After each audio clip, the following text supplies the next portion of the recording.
80 years after the December 7th, 1941 attack on Pearl Harbor, there are still plenty of nagging questions, beginning with how did the big bad US military machine not see the Japanese coming? Nobody imagined the Japanese would do such a thing. This was almost like science fiction. The idea that the Pearl Harbor attack was inspired by a work of fiction may seem ridiculous at first, but there's a good reason why people's minds go there. The novel in question is The Great Pacific War by Hector C. Bywater. It's set during a war between Japan and the US, which might have seemed impossible in 1925 when the book was published. But in hindsight, the story holds eerie parallels with the real-life 1941 attack on Pearl Harbor. In the book, Japan launches a surprise strike on the US, and while it doesn't take control of Hawaii, it does command numerous other locations in the Pacific, giving it a substantial foothold in the region. One of the big differences between the book and reality is that in the book, the Japanese nearly destroyed the Panama Canal. In real life, that didn't happen, but they had plans for attacking it. It's hard to ignore the other similarities between the novel and real life. What's more, the architect of the attack, Admiral Yamamoto, was stationed at the Japanese embassy in Washington, D.C. at the time of the novel's publication, and a couple of years later, he was delivering speeches and holding discussions that paralleled many of Bywater's plot points. In fact, in 1934, Yamamoto actually met with Bywater in London, where the two spent an evening discussing, what else? A hypothetical war in the Pacific Theater. So, how did the Japanese fleet make it all the way to Honolulu more or less undetected? US Navy intelligence did have eyes on the fleet until mid-November when radio monitoring lost track of the enemy ships. This is probably because Japan tightened radio security and there were few other avenues for intelligence at the time. Still, it's odd that no one was particularly alarmed even though they knew Japan was up to something. Even worse, Admiral Husband E. Kimmel, who was in command of the US Pacific Fleet, didn't mention that he'd lost the sizable enemy fleet to his Army counterparts in Hawaii, General Walter C. Short. The US had been closely monitoring Japanese radio communications since the late 1920s, but the experts concluded that the Japanese Navy were most likely to strike in Southeast Asia. They did, but it turns out that was just part of the plan that day. It turned out to be a deadly miscalculation. Ultimately, the lack of coordination and communication undid the US Armed Forces. During the Pearl Harbor attack, Japanese planes struck several US ships, but for some reason, they missed the base's exposed fuel tanks. Pearl Harbor was the only US military refueling station in the region, and the Japanese must have known it. If they'd managed to destroy the fuel, they could have done serious damage to the US recovery. And that's not all they missed. There was also the USS Neosho, an oil tanker whose destruction would have also been devastating. It also would have been a major symbolic act. In response to Japan's aggressive expansion into China, FDR had cut off key trade routes between the US and Japan, including one that supplied about 80% of Japan's oil. The attackers also left dry dock repair facilities largely untouched, and they didn't scan the wider area searching for any major ships not in the harbor. So what gives? Of the 50 heavy armor-piercing bombs that the Japanese dropped, they got only 10 hits. Maybe Japanese Vice Admiral Chuichi Nagumo was overly focused on hitting US battleships and aircraft, and perhaps they were eager to attack and get out of there before Pearl Harbor could mobilize. He was in charge of the main carrier battle group and later came under heavy scrutiny for not ordering a third wave of attack. Whatever the reasons, the Americans were relatively lucky because a little more strategic planning on the part of the Japanese could have dramatically changed the course of the war in the Pacific. On December 7, 1941, there was no direct line of communication between Pearl Harbor and Washington, D.C. That morning, officials in Washington got word that the Japanese were approaching Pearl Harbor just minutes before the attack got underway. But Pearl Harbor still had no idea, and DC officials decided to send the warning by telegram for security's sake. The problem was that it was Sunday and many telegraph offices were closed. When the message finally got to Honolulu, it still had to make its way to a military command post by motorcycle courier. It takes him an inordinately long time to actually get through the traffic and out to Pearl Harbor. That courier had to take cover once the attack began, but he managed to get the message to Fort Shafter just before noon. By the time it was decoded and in the correct hands, it was nearly 3 p.m. and the Japanese planes were long gone. If President Roosevelt had simply been able to pick up a phone and call Pearl Harbor to warn them, imagine how different history could have been. Obviously, we're doing a bit of Monday morning quarterbacking here, but the reality is that tensions were high and the inability of the president or somebody to immediately communicate with strategic military deployments was, well, not great. How did Japan keep its plans so secret? They sent 6 aircraft carriers, 2 battleships, 354 planes, 23 submarines, and assorted other ships against Pearl Harbor. That's a lot of moving parts to activate without someone noticing. But Japan was determined and organized. They chose an especially quiet cross-Pacific route, locked down radio communications, censored news reports, and put their troops through intensive training. Even the Prime Minister of Japan, the Army, and the Ministry of Foreign Affairs were unaware that an attack was about to go down. Many of the men thought maybe it's an attack on the Americans in the Aleutians. They really had no idea where they were going. But Japanese security wasn't perfect. The US had broken Japan's diplomatic code and was working on the more information-heavy military ciphers, although they did so too late to warn Pearl Harbor. And then there was the fact that the US consistently underestimated Japan's ability and willingness to attack other nations. Fortunately, as the war progressed, Japan's security began to break down. Ahead of the Battle of Midway, the Allies broke ciphers used by the Japanese Navy, giving them a major advantage. Japanese commanders ignored clues that the code had been broken and experienced major losses not just at Midway, but also at the Battle of the Coral Sea. Broken codes and intercepted documents were bad, but Japan's lack of counterintelligence proved at least as damaging, while its weak response to such breaches was confusing to say the least. The whole point of the surprise attack on Pearl Harbor was to kneecap the United States. If the attack was devastating enough, the Americans wouldn't be able to prevent Japan from continuing its empire-building campaign in the Pacific. But it didn't go down exactly the way Japan thought it would.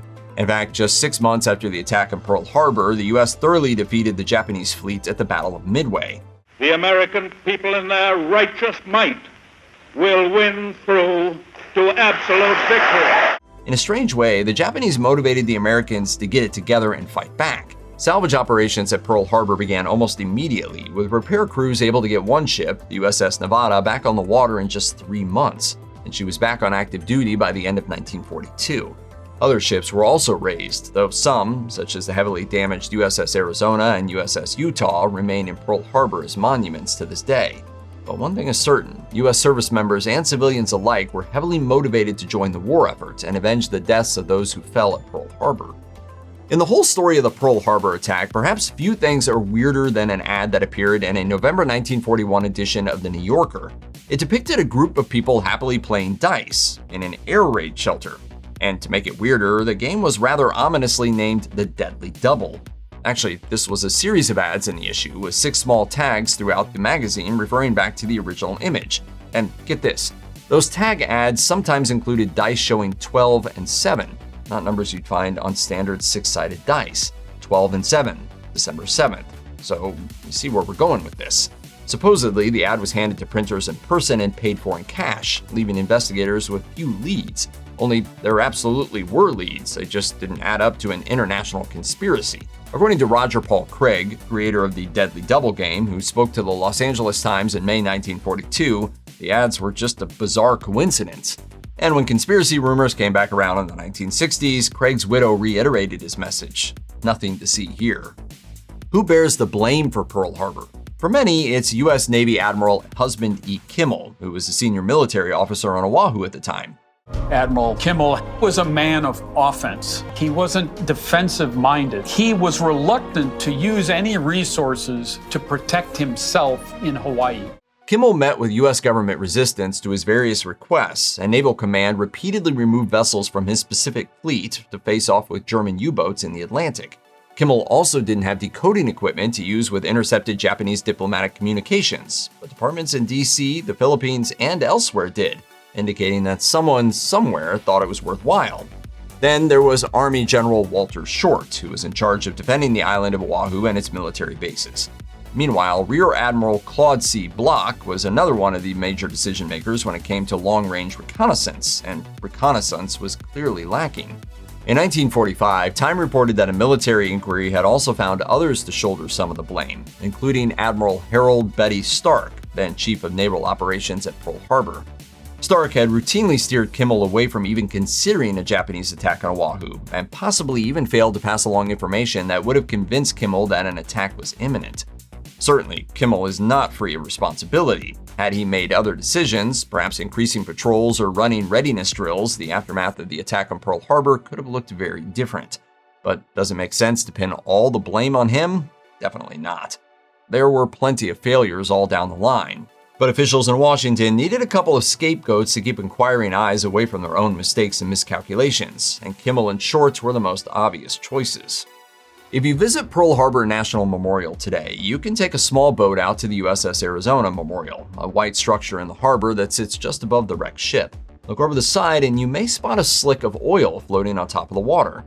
This is fuel leaking from the USS Arizona, which it's been doing ever since the ship sank in 1941. The wreckage of the USS Arizona still contains thousands of tons of oil, with about 2 quarts leaking every day.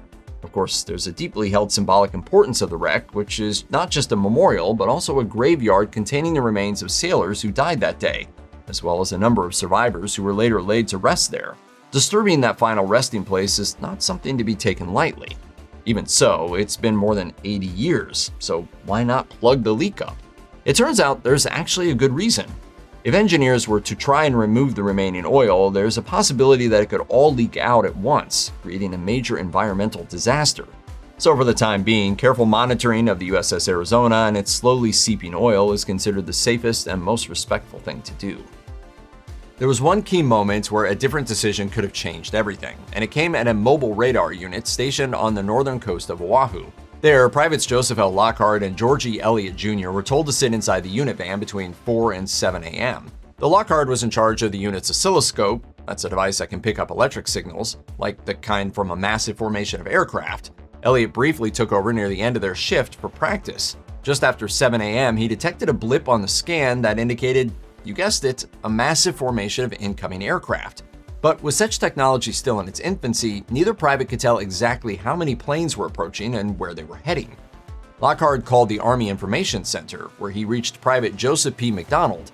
When McDonald consulted the lieutenant who was on duty, however, he was told just to ignore the signal because it was probably just a group of American planes. The signal was a bit over 130 miles away when they spotted the formation. It could have been enough time to deploy proper defensive maneuvers. Though the Pearl Harbor attack was devastating, it could have been far worse. But why wasn't it? It has to do with flares. Commander Mitsuo Fuchida was in charge of tactical decisions for the first wave. There were 2 possible plans, one if the Americans were surprised, and another if US forces caught on before the attack. 1 flare would signal a surprise attack, and 2 indicated a more cautious no-surprise plan. Fuchida fired 2 flares. He should have fired 1. In fact, he later claimed to have fired 1, but thinking it was a dud, set off another. Yet, given the complexity of loading and firing flare cartridges from the cockpit, Fuchida may have meant to fire 2 all along.